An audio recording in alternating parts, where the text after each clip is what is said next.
هذا درس مرة سريع.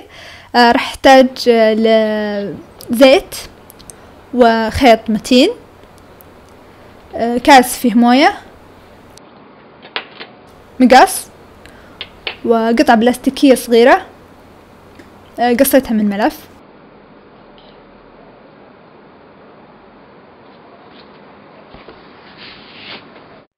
أول شيء نبدأ نحط الزيت على الماء،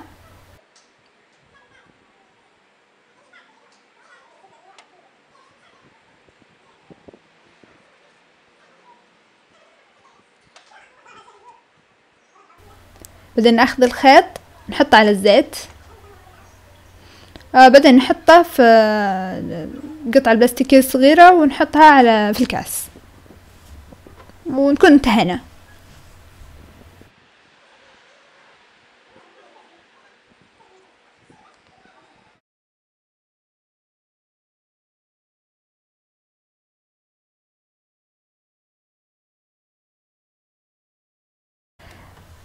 أتمنى عجبكم الفيديو، وما تنسوني من اللايك وسبسكرايب.